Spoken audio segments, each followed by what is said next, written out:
마니마니쇼의 마니마니 장성만입니다. 자, 우리 유련중학교 학생들에게 이론적 지식을 전달하기 위해서 이 컨텐츠를 준비했고요. 그래서 우리 유련중학교 학생들은 재밌게 시청하고 학습했으면 좋겠습니다. 자, 그럼 마니마니쇼 지금부터 시작합니다.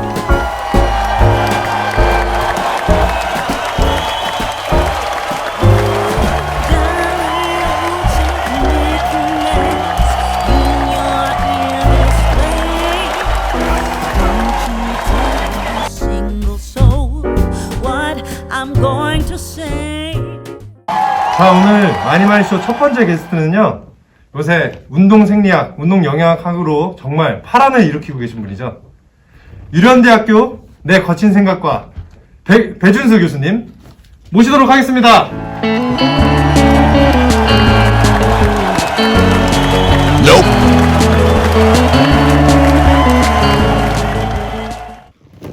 정말 반갑습니다. 우리 반갑습니다. 유련중학교 학생들한테 인사 한번 해주시죠. 안녕하세요. 저는 유련대학교 내 거친 생각과 배준수 교수라고 합니다. 반갑습니다. 내 거친 생각과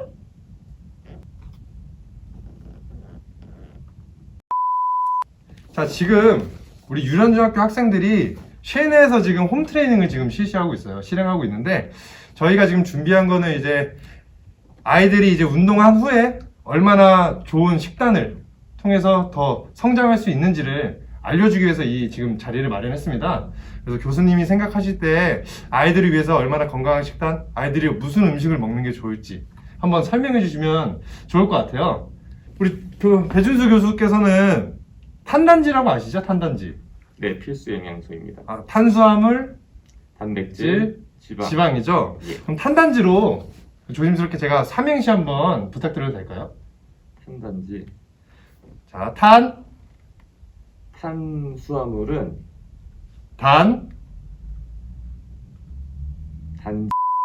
탄단지를 지금 설명해 주는데 이게 3대 필수 영양소가 맞죠? 제가 지금 알고 있는 게 맞죠? 예, 맞습니다. 그러면 우리 학생들이 탄수화물, 단백질, 지방이 있는데 이제 특히 탄수화물 쪽에서 아직 어떻게 섭취를 하는지 잘 모를 수 있는 것 같아요. 그래서 건강한 탄수화물, 우리 학생들이 이제 가정에서, 학교에서 또는 바깥에서 이제 건강한 탄수화물을 섭취하려면 어떻게 하는 게 좋을 건지 한번 설명 한번 해주시죠. 네, 일단 건강한 탄수화물을 설명하기에 앞서서 네네. 일단은 지금 학생분들이 알고 싶은 부분이 네. 이제 집에서 홈트레이닝을 하면서 네네. 몸이 건강해지면서 또 몸이 강해지는 네네. 그런 식단이 어떻게 자기가 계획해서 먹을 수 있을까? 이게 메인 고민인 거잖아요. 네, 그쵸.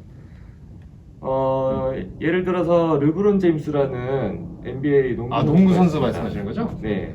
이 네네. 선수가 몸 관리에만 1년에 몇십억을 쓴다고 하더라고요. 근데 학생들이 몇십억 이렇게 가지고 있지 않잖아요. 근데 그들이 어떻게 먹느냐를 보면은 네네. 우리가 어떻게 해야 되는지 대충은 감을 잡을 수 있어요. 네. 그럼 한번 르브론 제임스 같은 경우는 하루에 시간 단위로 쪼개서 뭘 자꾸 계속 먹습니다. 뭘 먹는 거죠? 뭐 오트밀도 먹고 단백질도 먹고 뭐 네네. 계란도 먹고 이것저것 다 먹는 거죠. 네네. 대신에 한 번에 소량씩만. 소량씩. 예. 소량이라고 말하면 뭐 그람으로 뭐 수치가 되어 있는 거예요? 그람으로 전문가들이 딱 계량을 해서 그것만큼만 먹는 거죠. 그래서 이렇게 먹는 이유가 뭐냐면은 일단은 골고루 드셔야 됩니다. 골고루 드셔야 되고요. 적당히 드셔야 돼요. 골고루 적당히 이 두 가지는 일단 메인이니까 오늘의 결론으로 먼저 말씀드리는 겁니다. 학생들 지금 필기하세요. 골고루 적당히. 네. 자, 첫 번째로 탄수화물 먼저 볼게요. 네네네.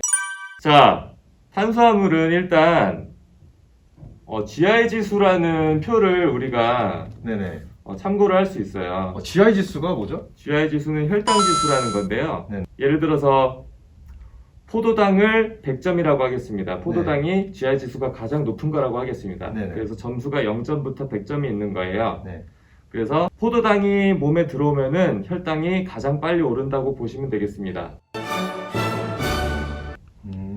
근데 예를 들어서 현미랑 백미가 있습니다. 네. 현미는 백미에서 껍질을 안 벗긴 곡물이잖아요. 네, 그쵸. 그래서 몸에 들어오면은 껍질을 벗기고 소화를 시키고 분해를 네. 시키고 하다 보니까 네네. 속도가 늦겠죠. 그래서 백미를 먹었을 때는 혈당이 좀 더 빨리 오르고 현미를 먹었을 때는 혈당이 조금 천천히 오르는 겁니다. 근데 이 혈당 지수가 왜 중요하냐면은 네네. 우리 몸에 들어와서 혈당이 오르게 되면은 탄수화물이 혈당을 올리게 되면은 우리 췌장에 있는 인슐린이 분비가 됩니다. 인슐린이요? 예. 우리 학생들은 인슐린이라는 그 단어를 다 생소할 수도 있는데 그렇죠. 인슐린이란 뭐죠? 인슐린은 호르몬의 일종인데요. 네네. 혈액 속에 있는 당을 네. 지방세포로 저장을 하는 역할을 합니다. 그래서 아. 혈당을 낮춰주는 역할을 하는 거죠. 아, 그런 거군요. 그런 역할을 하는 거군요. 우리 학생들 잘 이해했나요? 계속 이어서 설명해 주시죠. 그래서 음식이 만약에 내 혈당을 빠르게 올린다면은 네네. 인슐린 분비가 촉진이 돼요. 음. 그 상황에서 지방세포로의 변환이 좀 더 촉진이 되는 거죠. 그래서 제가 말씀드리고 싶은 거는 네네. 좀 정제되지 않은 현미같이 네네. 그런 것을 섭취를 해서 그 혈당이 천천히 오르는 것이 조금 더 건강에 바람직하다고 보시면 되겠습니다. 그러면은 학생들이 이제 뭐 쌀밥을 먹을 때도 백미보다는 현미를 선택함으로써 뭐 더 건강한 탄수화물을 섭취할 수 있다는 이런 말씀이신가요? 그렇죠. 왜냐면은 그 껍질에는 네. 또 탄수화물 이외에도 네. 식이섬유라든지 비타민이라든지 네. 뭐 다른 또 좋은 영양소들이 있거든요. 아, 그래서 그래요? 골고루 먹을 수 있는 기회를 얻는 거죠. 그럼 아까 전에도 말씀하셨지만 인슐린이라는 호르몬이 작용한다고 하셨어요. 예. 그럼 이제 흔히 알고 있는 탄수화물을 많이 먹으면 살이 찐다라는 게 이제 탄수화물이 지방으로 이렇게 변화해야 된다고 다 알고 있는 건데 그냥 그 적정선이 있는 그러니까 탄수화물을 학생들이 얼마나 섭취를 많이 해야 이게 지방으로 변화해야 되는 건지 아니면 원래 꼭 탄수화물은 꼭 지방으로 변환되는 물질인 건지 뭐 그런 거에 대해서 좀 궁금합니다. 학생들도 많이 궁금해할 것 같고요. 일단은 섭취량은 딱 정해지지 않았어요. 왜냐면은 사람마다 몸의 몸집이 크기가 다르고 네, 또 그죠. 기초대사량이 다르기 때문에 네. 대신에 만약에 내가 이 식이를 하는 목적이 조금 살을 좀 빼야겠다. 나는 네. 살이 좀 많다. 그러면은 탄수화물을 좀 전체적인 식사에서 한 3분의 1 이하로 네. 그렇게 섭취하는 게 좋고요. 그리고 GI 지수가 낮은 예를 들면은 견과류나 네, 콩류 콩류. 콩류. 그리고 껍질이 벗겨지지 않은 감자라든지 네. 고구마 네. 뭐 이런 단호박도 있고요. 네. 이런 약간 GI 지수가 낮은 탄수화물을 골라서 섭취하는 게 네. 또 건강도 챙기는 방법인 것 같습니다. 그럼 이제 뭐 아이 그 먹는 그런 음식들을 먹게 되면 아이들이 또 지방으로 변환되는 걸 좀 이렇게 걱정을 덜 할 수 있다는 그런 말씀이신 거죠? 그렇죠. 지금 탄수화물 중에서 뭐 고구마 아니면 껍질 까진 감자 뭐 이런 음식밖에 없는 거죠? 아이들이 섭취하기에는. 그런데 제가 이제 위키피디아에서 네. GI 지수 표를 잠깐 위키피디아요? 보면 위키피디아 맞지 않나요? 아니 그게 뭔지 몰라서. 아 위키백과. 아 위키백과요? 네. 네네네. 아, 교수님이신데 위키백과를 찾으셨네요? 학생들이 검색하기 네. 편하라고 아, 거기에 그래서. 있는 표를 따왔습니다. 아, 네네네. 보시면은 55 GI 지수 55점 이하는 네. 로우 그룹이라고 GI 네네. 지수가 낮다고 보시면 돼요. 거기 네. 보면은 과당이라고 있어요. 네네. 그러니까 과일 같은 거를 먹어도 괜찮다는 거겠죠. 아 과일도 과일 좋다. 맛있는 과일이 많잖아요. 하지만 항상 아까 말씀하신 적당히. 적당히가 그렇죠. 제일 중요한 거죠. 적당히. 무엇이든지 네. 과하면 이를 그르치는 법입니다. 네. 더 얘기하시죠. 그래서 정리를 해보자면은 네네네. 일단 탄수화물은 네. 적당히 드셔야겠고요. 네네. 그리고 GI 지수가 낮은 도정이 잘 안 된 네. 자연 상태 그대로의 것을 섭취를 해야 좀 더 몸에 좋은 영양소들을 좀 골고루 섭취를 할 수 있습니다. 네. 그리고 탄수화물 같은 경우는 당질과 식이섬유로 네. 당질과 식이섬유를 통칭해서 탄수화물이라고 하는데요. 네네.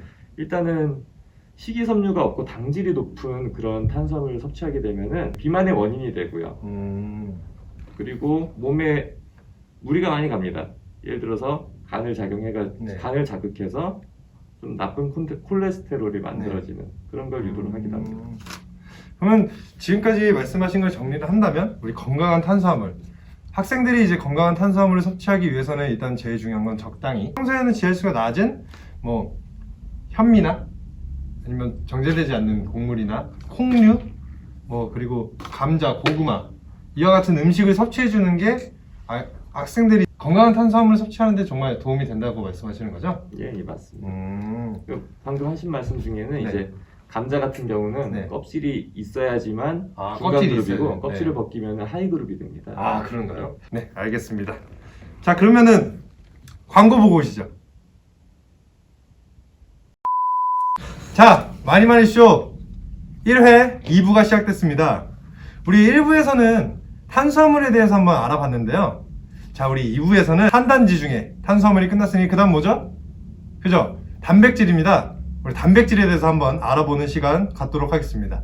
이번에도 마찬가지로 유련대학교 내 거친 생각과 배준수 교수님과 함께 하겠습니다. 자, 교수님. 예. 우리 학생 지금 3대 영양소 중에 단백질도 참 중요하죠. 그렇죠. 네. 그럼 우리 단백질을 학생들은 평소에 단백질이 뭔지 모르고 내가 먹는 음식 중에 단백질이 있는지 없는지도 잘 모를 수 있어요. 그래서 우리 이번에도 마찬가지로 학생들이 건강하게 단백질을 어떻게 섭취해야 되는지 한번 말씀 부탁드립니다. 네. 여러분들이 운동을 하고 근육량이 늘기 위해서는 몸속에 단백질이 충분히 있어야겠죠. 우리의 이 머리카락이라든지 손톱 그리고 근육 포함해서 네. 우리 몸의 여러 부분이 단백질로 구성되어 있거든요. 그래서 여러분들이 단백질을 충분히 섭취를 해줘야 근성장이 일어날 수 있겠죠. 네. 르브론도 보면은 그 단백질을 르브론 많이 좋아하시는 것 같아요. 농구를 좋아해서 아, 너무 좋아하시는구나. 시간별로 끊어가지고 단백질을 계속 섭취를 해줍니다. 소량으로. 그게 사실 가장 좋은 방법이긴 해요. 왜냐면은 한 번에 우리 몸이 흡수를 할 수 있는 단백질의 양이 한정적이라서 네네.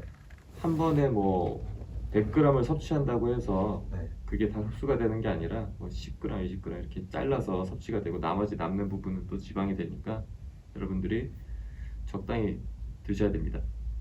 이것도 적당히가 중요한 거네요. 적당히 그래도 될 수 있는 만큼 자주. 그러면 저희가 아는 음식이나 모르는 음식 중에 단백질 함량이 높은 음식이 있을까요? 우선 일반적으로 닭가슴살이나 계란을 많이 먹죠. 근육량 성장을 위해서 네네. 사람들이. 그리고 우유도 있고요. 네. 콩류에도 단백질이 많습니다. 아, 콩류라는 건 뭐 강낭콩 뭐 그렇죠. 우리 일식집 가면 나오는 그런 콩도 단백질 함량이 그렇죠. 많은 건가요? 콩류에는 다 단백질이 어느 정도 다 들어 있습니다. 근데 학생들이 막 닭가슴살이나 이런 걸 챙겨 먹기는 힘들 거 아니에요? 엄마한테 사달라고 해야겠죠. 그럼 집에서 학생들이 스스로 이렇게 차려 먹을 때는 단백질 이렇게 쉽게 먹을 수 있는 거, 학생들이 쉽게 접할 수 있는 그런 단백질 함량이 높은 음식은 뭔가요? 삶은 달걀이라. 삶은 단계를요? 예예. 삶은 그 달걀을 삶으면은 네. 그 상태로 냉장고에 놔두면은 꽤 오래 가고요. 그래서 필요할 때마다 까먹으면 되니까. 그러면 그 계란 중에 노른자와 흰자가 있을 텐데 예예. 그 중에서는 어느 쪽이 더 단백질이 많은 건가요? 다 같이 먹어야 되나요? 흰자 부분에 단백질이 많습니다. 아, 그러면 노른자보다는 흰자에 더 많아서 아이들이 예. 이제 뭐 단백질을 더 섭취하고 싶으면 흰자 위주로 예예. 먹어도 되는 거죠? 그럼 노른자는 어떻게 해야 되는 하지만 거죠? 노른자에도 네. 비타민이나 미네랄 같은 게 많이 네. 들어있으니까요. 아, 노른자 먹으셔도 됩니다. 그러면 버릴 게 없네요. 계란이라는 것이 정말 버릴 게 없는 음식이네요. 그렇죠. 버리면 아깝죠. 혹시 그러면 이런 생각도 할 수 있을 것 같아요. 계란 후라이를 먹어도 삶은 달걀처럼 그런 단백질을 많이 섭취를 할 수 있는 건가요? 예, 뭐 열이 가해진다고 해서 그게 네. 파괴되는 물질이 아니거든요. 네네. 단백질이 섭취 가능합니다. 근데 왜 삶은 달걀을 더 선호하는 거죠? 뭐 다이어트 다 뭐다 할 때는 후라이보다는 삶은 달걀을 더 선호하잖아요. 저는 후라이를 더 많이 먹어요. 그럼 우리가 아는 이 단백질에는 어떠한 기능이 있죠? 우리 몸에 특히 우리 학생들 이제 운동을 하는데 이 단백질을 섭취하면 어떤 부분에 더 유익하게 될까요? 우선은 단백질을 자주 공급을 해주면은 네네. 우리 몸에 단백질이 있잖아요. 네네. 그래서 운동을 하게 되면은 그게 근육으로 되는 거죠. 아, 근육으로 되는 건가요? 예, 예. 아, 그러니까 근 회복에 도움을 주고 근 성장에 도움을 준다는 그 그렇죠. 말씀이시죠? 딱 하나를 가르치면 열을 알죠? 네.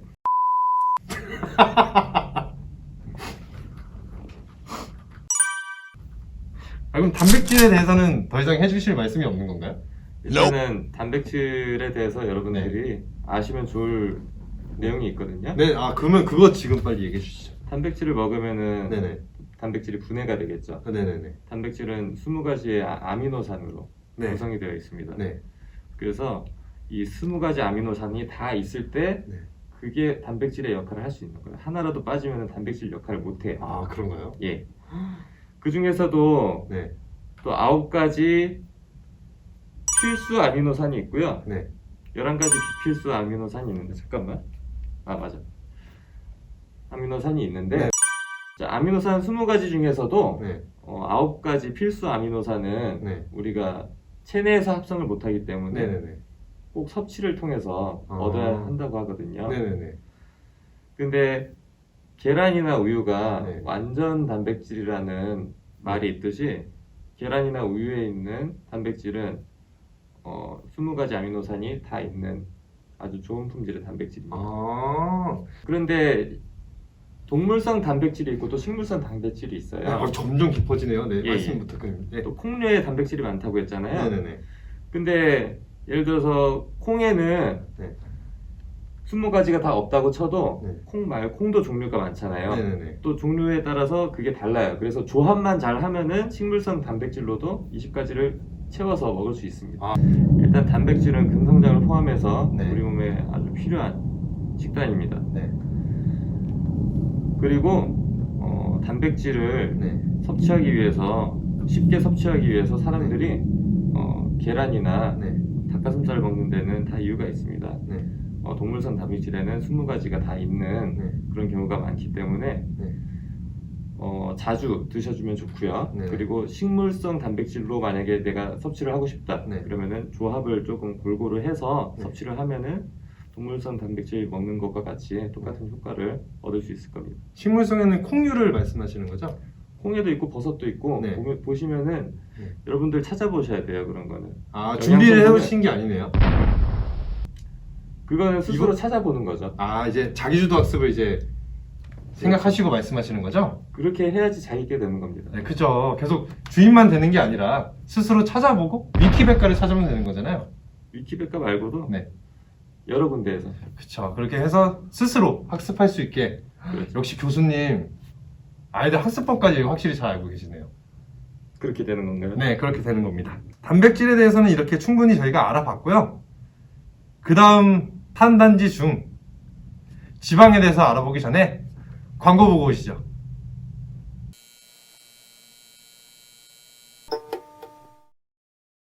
많이 많이 많이 많이 많이 많이 많이 많이 많이 많이 많이 많이